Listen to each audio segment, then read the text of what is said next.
Peace and power. Yeah, no, I gotta. So tonight, we are going to be reading the Emergency Banking Act. Woo! Y'all know I'm gonna come on here and read, right? Okay.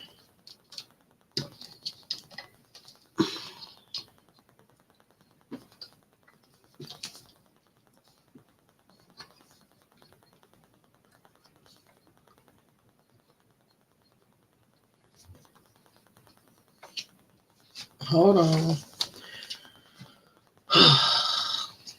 Okay. All right. So, the Emergency Banking Act. Let me get my glasses. I gotta make it official. Let me.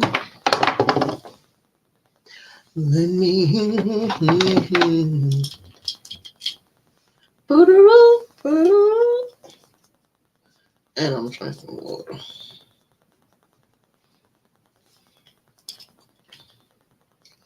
Boom. Yeah, I know I'm kind of ancient. I've been missing this vapor rub around my neck all day now. This right here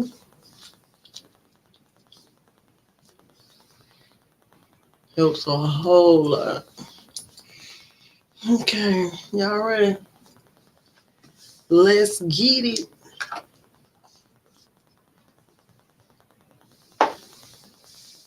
What's that right there?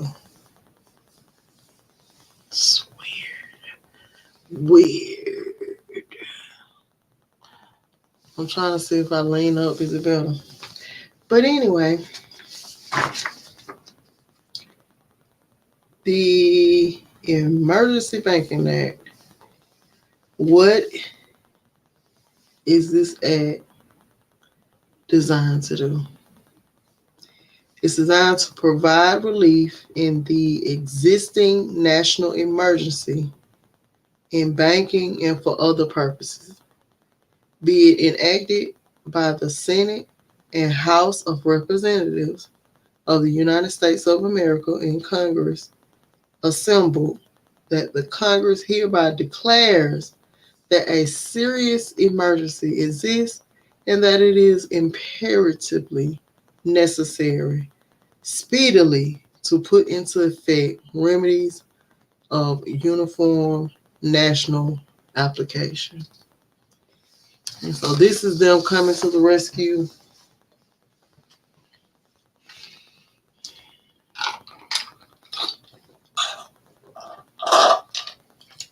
Sorry. I didn't want my pineapple juice to get watered down.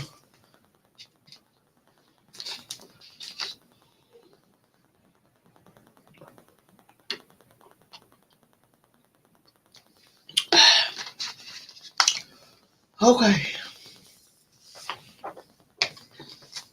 Title 1, Section 1. The actions, regulations, rules, licenses, orders, and proclamations heretofore or hereafter taken, promulgated, made, or issued by the President of the United States or the Secretary of the Treasury since March 4th, 1933. And let me put it up on the screen. Some of y'all are visual learners. Let me share my screen.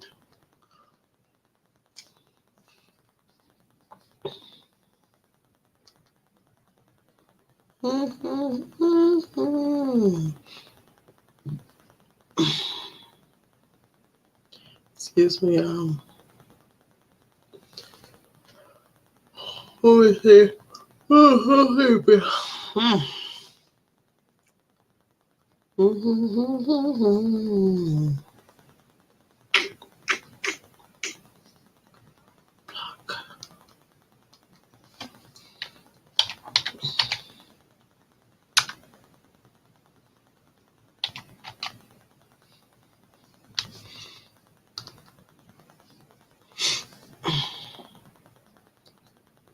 The Emergency Banking Act. Let me pull it up for my friends. Let me pull it up. Share screen. Let me pull it up. Okay. This is where we are.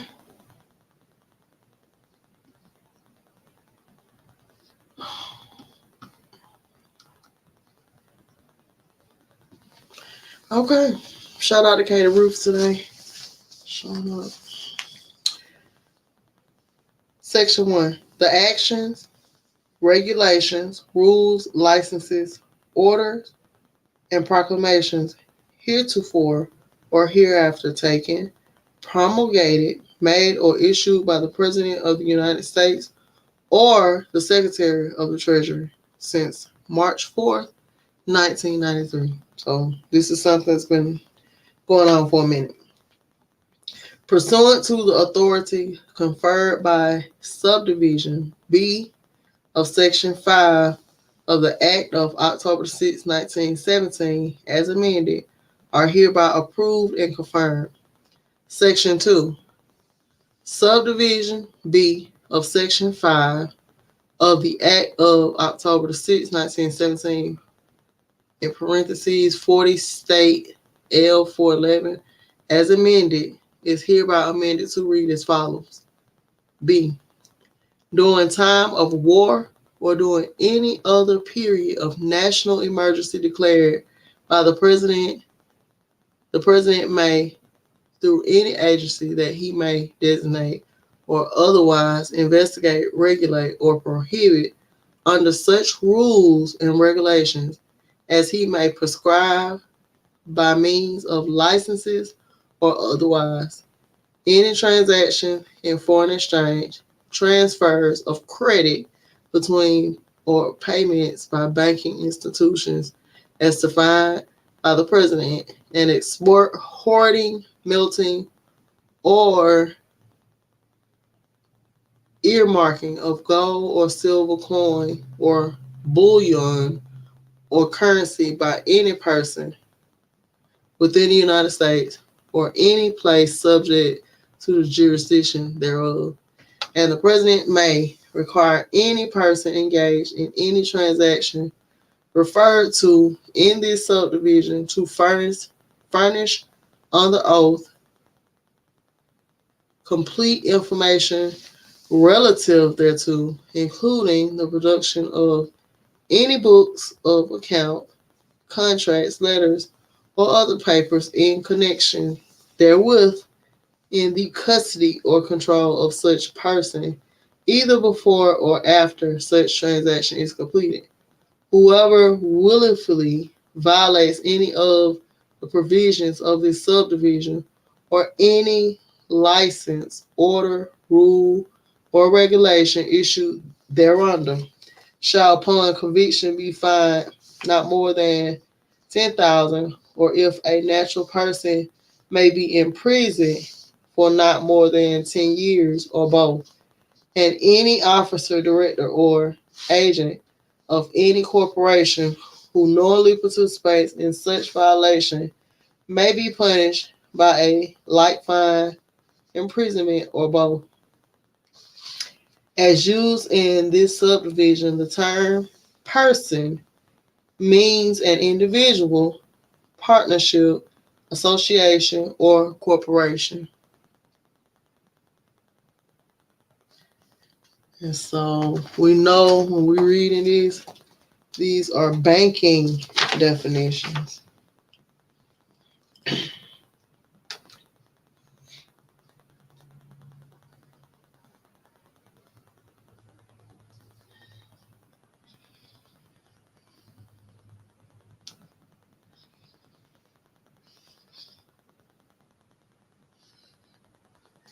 Section 3, Section 11 of the Federal Reserve Act is amended by adding at the end thereof the following new subsection.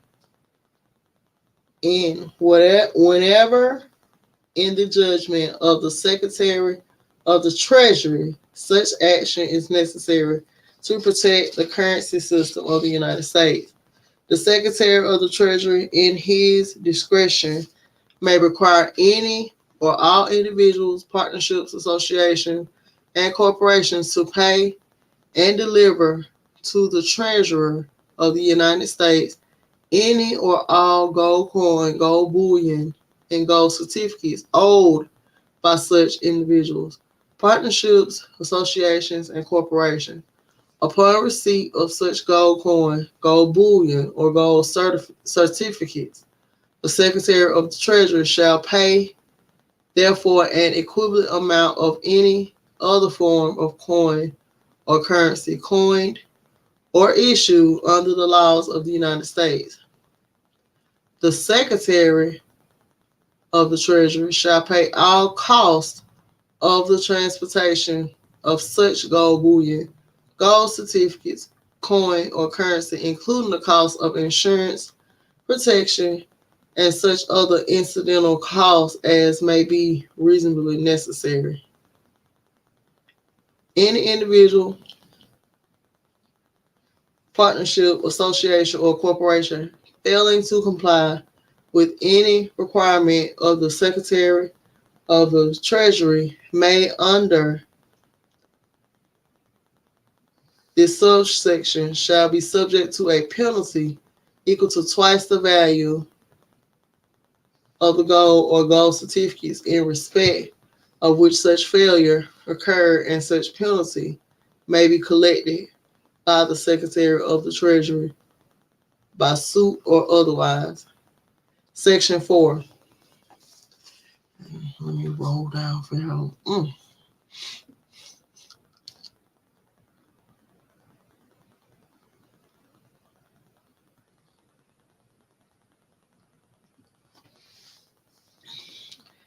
In order to provide for the safer and more effective operation of the national banking system and the Federal Reserve System, to preserve for the people the full benefits of the currency provided for by the Congress through the national banking system and the Federal Reserve System, and to relieve interstate commerce of the burdens and obstructions resulting from the receipt of, on an unsound or unsafe basis, of deposits subject to withdrawal by check during such emergency period, as the President of the United States, by proclamation, may prescribe.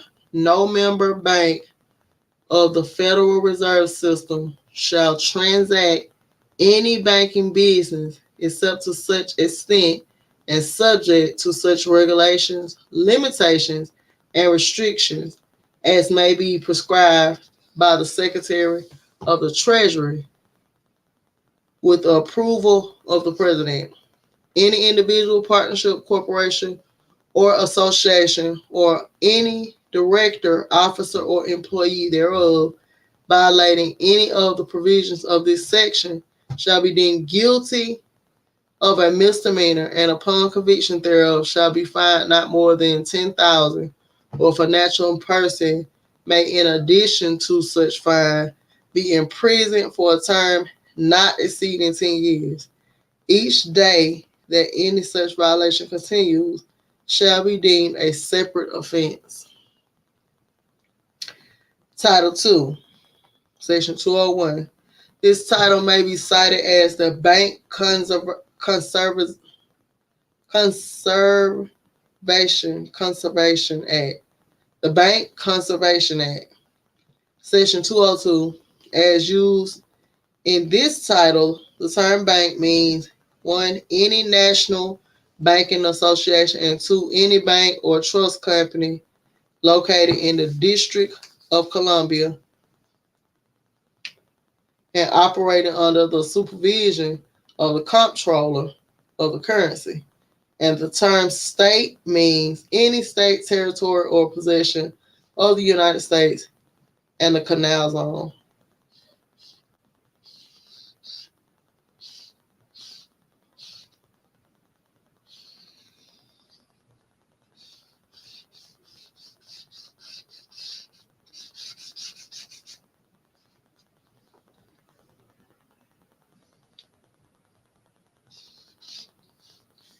Section 203.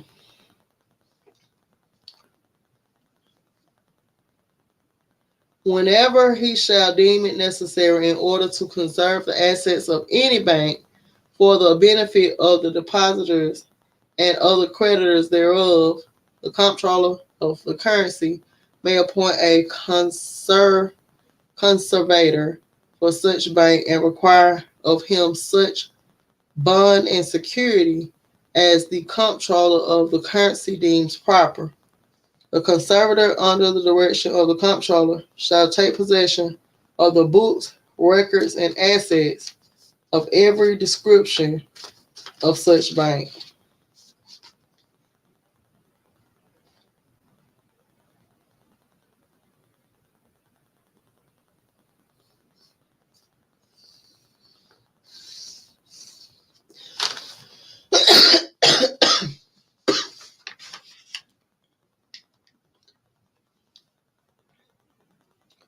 The description of such bank and take such action as may be necessary to conserve the assets of such bank pending further disposition of its business as provided by law.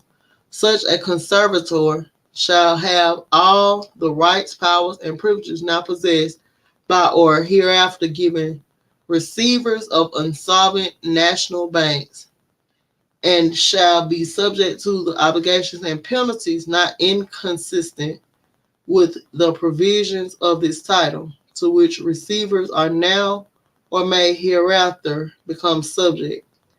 During the time that such conservator remains in possession of such bank, the rights of all parties with respect thereto shall subject to the other provisions of this title be the same as if a receiver had been appointed. Therefore,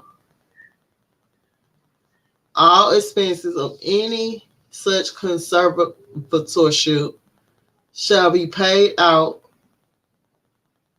of the assets of such bank, and shall be a lien thereon, which shall be prior to any other lien provided by this act or otherwise. The conservator shall receive as salary an amount no greater than that paid to the employees of the federal government for similar services.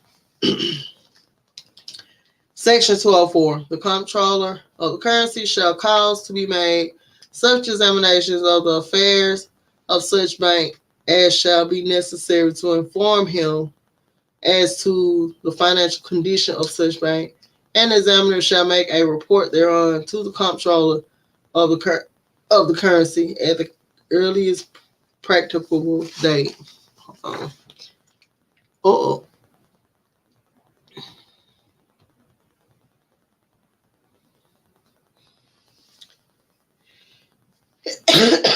Excuse me. Section 205.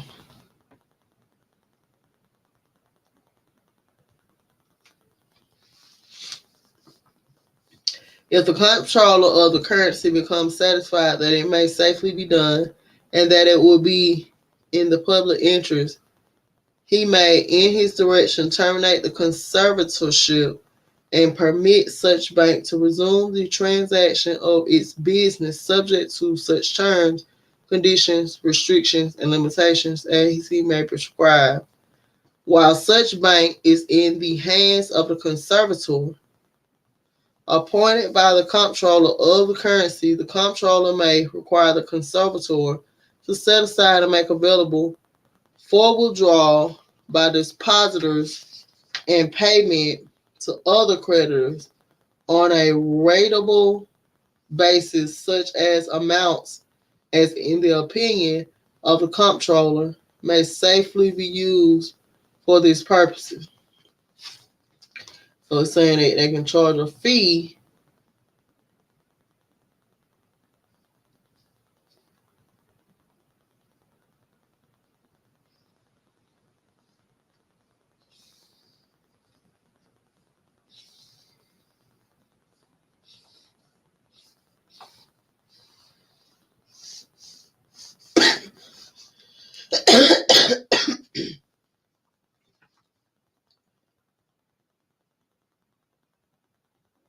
But deposits received while the bank is in the hands of the conservator shall not be subject to any limitation as to payment or withdrawal, and such deposits shall be segregated and shall not be used to liquidate any indebtedness of such bank existing at the time that a conservator was appointed for it, or any subsequent indebtedness incurred for the purpose of liquidating any indebtedness of such bank existing at the time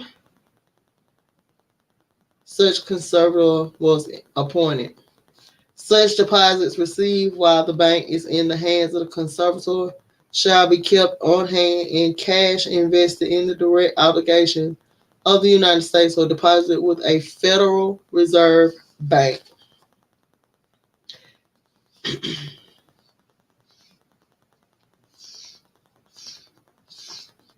The Federal Reserve Banks are hereby authorized to open and maintain separate deposit accounts for such purpose, or for the purpose of receiving deposits from state officials in charge of banks under similar circumstances.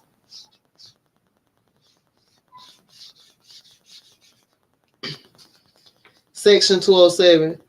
In any reorganization of any national banking association under a plan of a kind which under existing law requires the consent, as the case may be, A, of depositors and other creditors, or B, of stockholders, or C, of both depositors and other creditors, and stockholders such as reorganization shall become effective only one, when the comptroller of the currency shall be satisfied that the plan of reorganization is fair and equitable to all depositors, other creditors, and stockholders, and is in the public interest, and shall have approved the plan subject to such conditions, restrictions, and limitations as he may prescribe. And two, when after a reasonable notice of such reorganization as the case may require, A, depositors and other creditors of such bank representing at least 75% in amount of its total deposits and other liabilities as shown by the books of the National Banking Association, or B, stockholders owning at least 2/3 of its outstanding capital stock as shown by the books of the National Banking Association, or C, both depositors and other creditors representing at least 75% in amount of the total deposits and other liabilities, and stockholders owning at least 2/3 of its outstanding capital stock as shown by the books of the National Banking Association shall have consented in writing to the plan of reorganization, provided, however, that claims of the depositors or other creditors which will be satisfied in full under the provisions of the plan of reorganization shall not be included among the total deposits and other liabilities of the National Banking Association in determining the 75% thereof as above provided.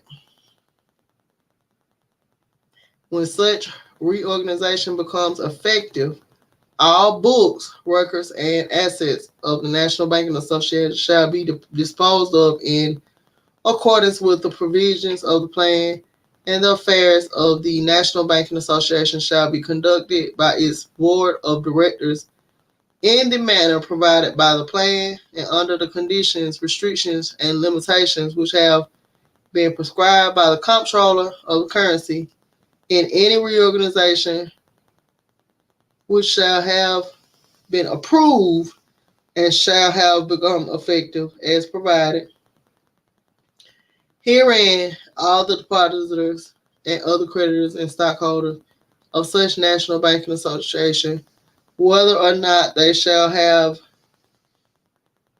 consented to such plan of reorganization, shall fully and in all respects be subject to and bound by its provisions, and claims of all depositors and other creditors shall be treated as if they had consented to such plan and reorganization. Oh, honey, let me drink some water and pause. So I'm in here by myself. It's cool. Y'all gonna thank me later.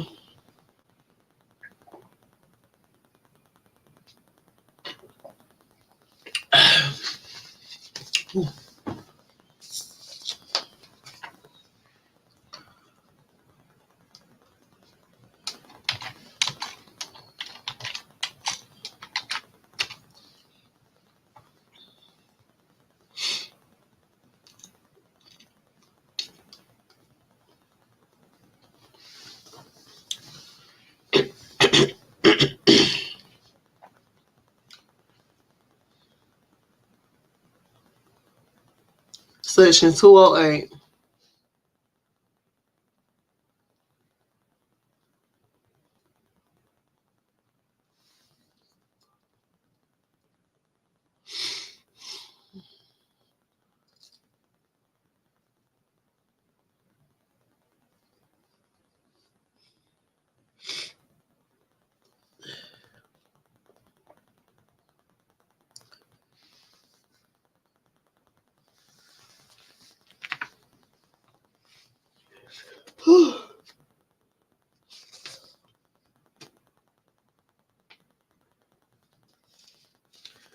Section 208.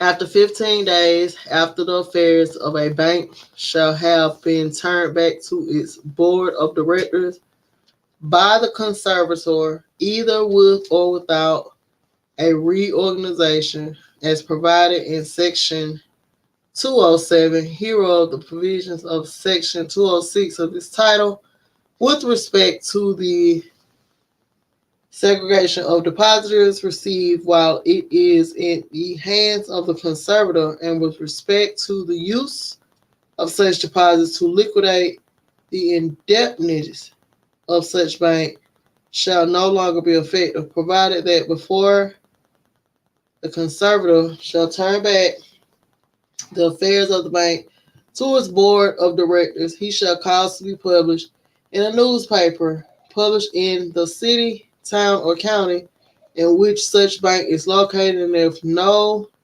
newspaper is published in such city, town, or country, in a newspaper to be selected by the comptroller of currency published in the state in which the bank is located. A notice in form approved by the comptroller stating the date on which the affairs of the bank will be returned to its board of directors, and that the said provisions of Section 206 will not be effective after 15 days after such date and on the date of the publication of such notice, the conservator shall immediately send to every person who is a depositor in such bank under Section 206 a copy of such notice by registered mail addressed to the last known address of such person as shown by the records of the bank.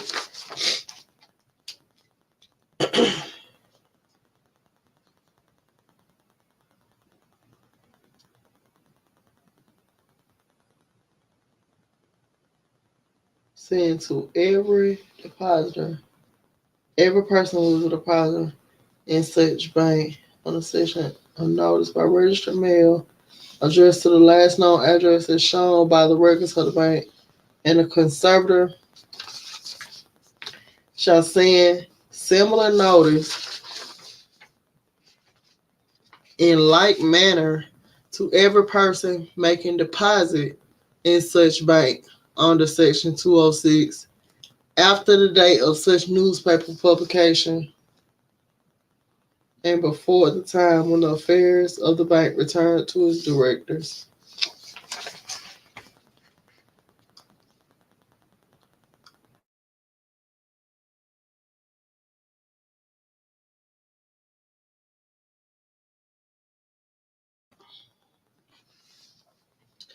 Section 209. Conservators appointed pursuant to the provisions of this title shall be subject to the provision of and to the penalties prescribed by Section 5209 of the revised statutes, USC Title 12, Section 502, and Sections 112, 113, 114, 115, 116, 117 of the Criminal Code of the United States, USC Title 18, Section 202 through 207, insofar as applicable are extended to apply the contracts, agreements, proceedings, dealings,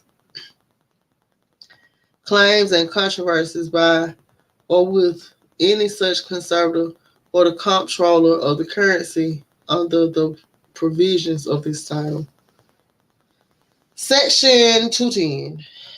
Nothing in this title shall be construed to impair in any manner any powers of the President, of the Secretary of the Treasury, the Comptroller of the Currency, or the Federal Reserve Board. Section 211. The Comptroller of the Currency is hereby authorized and empowered with the approval of the Secretary of the Treasury to prescribe such rules and regulations as he may deem necessary in order to carry out the provisions of this title. Whoever violates any rule or regulation made pursuant to this section shall be deemed guilty of a misdemeanor, and upon conviction thereof shall be fined not more than 5,000 or imprisoned not more than 1 year or both. Title 3. Section 301. Notwithstanding any other provision of law, any national banking association may, with the approval of the comptroller of the currency and by vote of shareholders owning a majority of the stocks of such association, upon not less than 5 days' notice given by registered mail pursuant to action taken by its board of directors, issues preferred stock in such amount and with such par value as shall be approved by said comptroller, and make such amendments to its articles of association as many articles of association as may be necessary for this purpose. But in the case of any newly organized national banking association which has not yet issued common stock, the requirement of notice to and vote of shareholders shall not apply. No issue of preferred stock shall be valid until the par value of all stock so issued shall be paid in. Section 302A. The holders of such preferred stock shall be entitled to cumulative dividends at a rate not exceeding 6 per centum per annum, but shall not be held individually responsible as such stockholders for any debts, contracts, or engagements of such association, and shall not be liable for assessments to restore impairments in the capital of such association as now provided by law with reference to holders of common stock, notwithstanding any other provision of law. The holders of such preferred stock shall have such voting rights, and such stock shall be subject to retirement in such manner and on such terms and conditions as may be provided in the Articles of Association with the approval of the Comptroller of Currency. No dividend shall be declared or paid on common stock until the cumulative dividends on the preferred stock shall have been paid in full, and if the association is placed in voluntary liquidation or conservator or a receiver is appointed, therefore, no payment shall be made to the holders of the common stock until the holders of the common stock preferred stock shall have been paid in full of the par value of such stock plus all accumulated dividends. Section 303, the term common stock as used in this title means stock of national banking associations other than preferred stock issued under the provisions of this title. The term capital as used in provisions of law relating to the capital of national banking associations shall mean the amount of unimpaired common stock plus the amount of preferred stock outstanding and unimpaired, and the term capital stock as used in Section 12 of the Act of March 14, 1900 shall mean only the mean only the amount of common stock outstanding. Section 304. If in the opinion of the Secretary of the Treasury, any national banking association or any state bank or trust company is in need of funds for capital purposes, either in connection with the organization or reorganization of such association, state bank, or trust company, or otherwise, he may, with the approval of the President, request the Reconstruction Finance Corporation to subscribe for preferred stock in such association, state bank, or trust company, or to make loans secured by such stock as collateral, and the Reconstruction Finance Corporation may comply with such request. The Reconstruction Finance Corporation may, with approval of Secretary of the Treasury, and under such rules and regulations as he may prescribe, sell in the open market or otherwise the whole or any part of preferred stock of any national banking association, state bank, or trust company acquired by the corporation pursuant to this section, the amount of notes, bonds, indentures, and other such obligations with which the Reconstruction Finance Corporation is authorized and empowered to issue and to have outstanding at any one time under existing law is hereby increased by an amount of sufficient to carry out the provisions of this section. Oh, that's a lot. Title 4.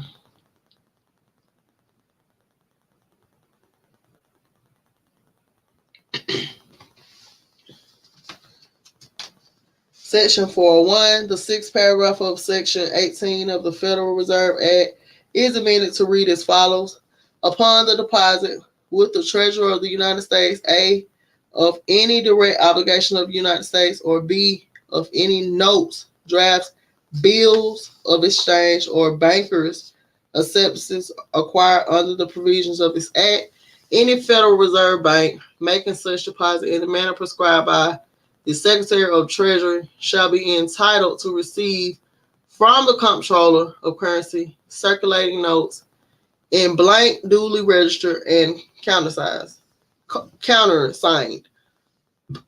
When such circulating notes are issued against the security of obligations of the United States, the amount of such circulating notes shall be equal to the face value of the direct obligations of the United States so deposited as security, and when issued against the security of notes, drafts, bills of exchange, and bankers' acceptances acquired under the provisions of this Act, the amount thereof shall be equal to not more than 90% of the estimated value of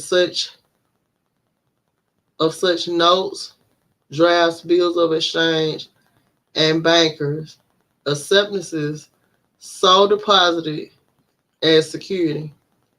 Such notes shall be the obligations of the Federal Reserve Bank procuring the name, shall be in form prescribed by the Secretary of the Treasury, shall be receivable at par in all parts of the United States for the same purposes as are national banknotes, and shall be redeemable in lawful money of the United States on presentation at the United States Treasury or at the bank of issue.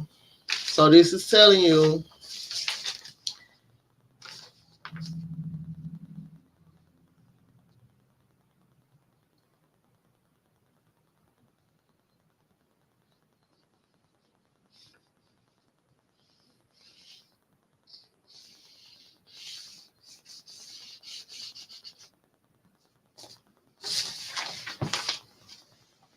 and shall be redeemable in lawful money of the United States on presentation at the United States Treasury or at the bank of issue. The Secretary of the United States, the Secretary of the Treasury is authorized and empowered to prescribe regulations governing the issuance, redemption, replacement, retirement, and destruction of such circulating notes, and the release and substitution of security thereof, or therefore. Such circulating notes shall be subject to the same tax as is provided by law, or the circulating notes of national banks secured by 2% bonds of the United States.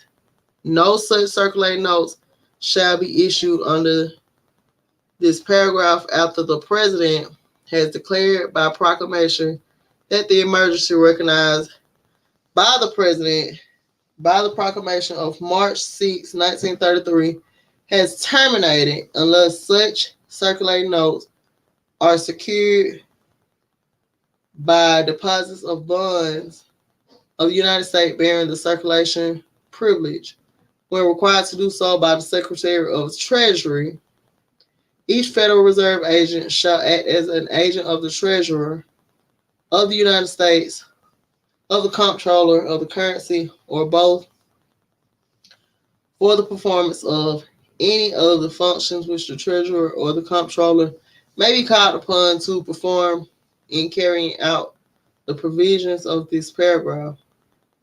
Appropriations available for distinctive paper and printing United States currency or national bank currency are hereby made available for the production of circulating notes of Federal Reserve banks herein provided, but the United States shall be reimbursed by the Federal Reserve Bank to which such notes are issued for all expenses necessarily incurred in connection with procuring of such notes and all other expenses incidental to their issue, redemption, replacement, retirement, and destruction.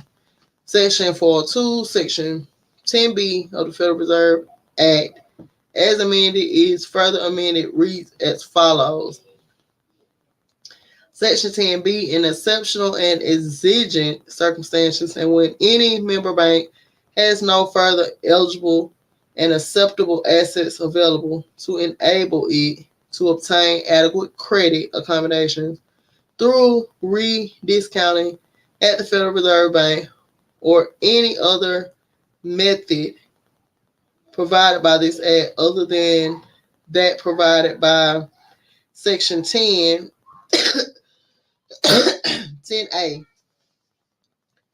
Any Federal Reserve Bank, under the rules and regulations prescribed by the Federal Reserve Board, may make advances to such member bank on its time or demand. Notes secured to the satisfaction of such Federal Reserve Bank. Each note shall bear interest at a rate not less than 1 per centum per annum higher than the highest discount rate in effect at such Federal Reserve Bank on the date of such note. No advance shall be made under this section after March 3rd, 1934, or after the expiration of such additional period, not exceeding 1 year, as the President may prescribe. Section 403, Section 13 of the Federal Reserve Act, as amended, is amended by adding at the end thereof following new paragraph, subject to such limitations, restrictions, and regulations as Federal Reserve Board may prescribe. Any Federal Reserve Bank may make advances to any individual, partnership, or corporation on the promissory notes of such individual, partnership, or corporation secured by direct obligations of the United States. Such advances shall be made for periods not exceeding 90 days and shall bear interest rates at a fixed rate, at rates fixed from time to time by the Federal Reserve Bank, subject to the review and determination of the Federal Reserve Board. Section 501. And last but not least, see, it wasn't that long. This is Title 5. There is hereby appropriated out of any money in the Treasury, not otherwise appropriate the sum of $2 million, which shall be available for expenditure under the direction of the President and in his discretion for any purposes in connection with carrying out of this act. Section 502, the right to alter, amend, or repeal this act is hereby Hereby expressly reserved, if any provision of this act or the application thereof to any persons or circumstances is held invalid, remainder of the act and the application of such provision to other persons or circumstances shall not be affected. Thereby approved March 9th, 1933 at 8:30 p.m. That is it. And I'm finna get out of here. That was a lot of reading.